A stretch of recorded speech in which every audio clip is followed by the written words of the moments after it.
just clarify once and for all the Qatari jet, the sale, or the gift? Because the Qatari government is asking the U.S. to clarify that the jet's pending transfer was initiated by the Trump administration. So is this something that the White House is going to do? Now in their hands, and for further details on where that stands, I would defer you to the Department of Defense and the United States Air Force. I have nothing more for you on that. The amount of questions we've received, and we've been incredibly clear, and I have answered this, the President has answered this, the Department of Defense has answered this. This is a government-to-government gift transfer from the Qataris to the Department of Defense, to the United States Air Force. It is. Imagine this. The chief White House spokesperson laughs off critical court rulings and calls fake data a formatting issue. The press room erupts into chaos. But was this incompetence, arrogance, or something far worse? Get ready to see the press secretary unravel. And it's even more ironic than you'd expect. Before we move on, I'd like to ask you a small favor. If you appreciate this content, please take a second to like this video and subscribe to the channel. Over 98% of you watch the videos without subscribing. It costs you nothing, but it makes a huge difference to us. So, did you click the subscribe button? Great. Thank you so much. Now, back to the video. Jennifer. On the gift plane from Qatar, 3 things. Is there a timeline for the U.S. receiving that plane? Do you know how long it will take to retrofit the plane to presidential standards?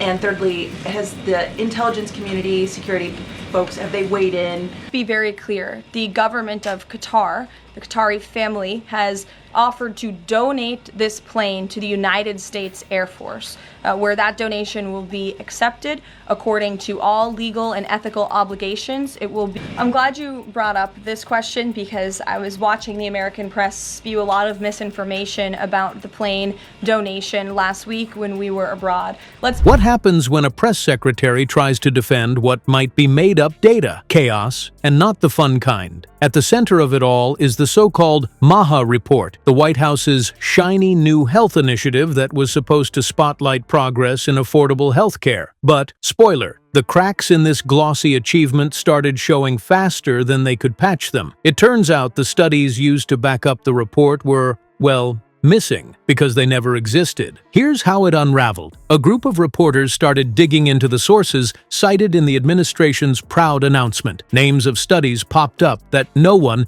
even the supposed authors, could trace. In one case, a researcher listed in the report told reporters, "I've never even heard of this." Ouch.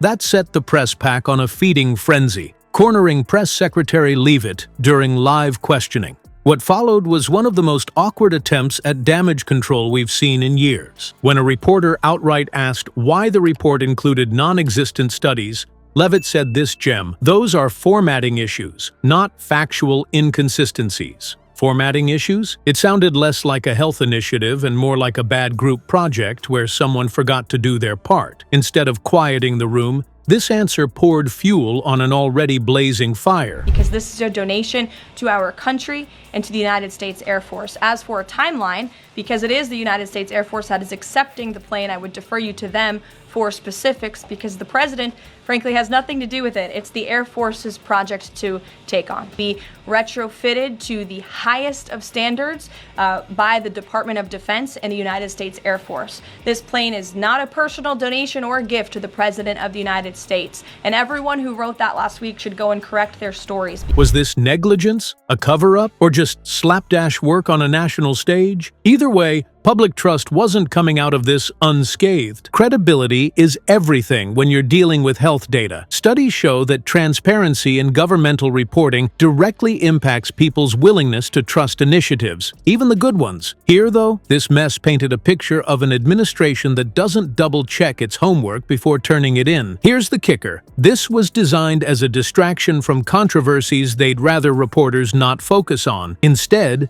it backfired monumentally, creating an entirely new scandal. And honestly, every time Leavitt tried to plug the leaks, she ended up widening the cracks. Oh, but we're just getting started. If you thought formatting issues were tough to explain, wait until you hear Leavitt's take on the Qatari jet. Gift or purchase?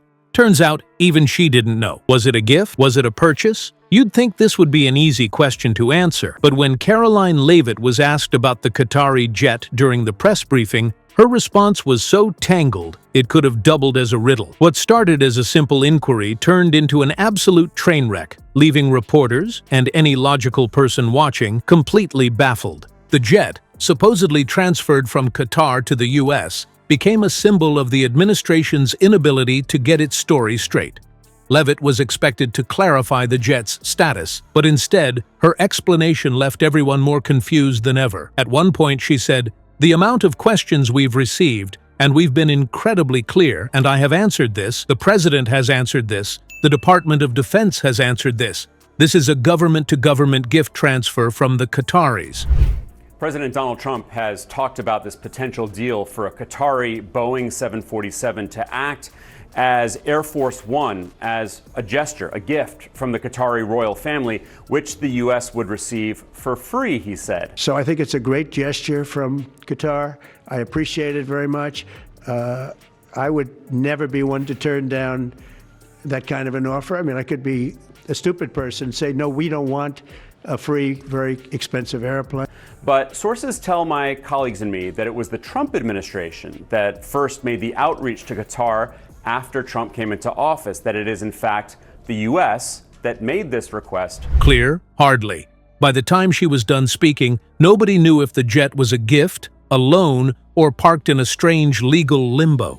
The media didn't let her off the hook. Why would they? This wasn't just about a plane. It was about transparency and competence, two areas where the administration was clearly struggling. Instead of sticking to a straightforward answer, Leavitt's response felt like she was intentionally avoiding details.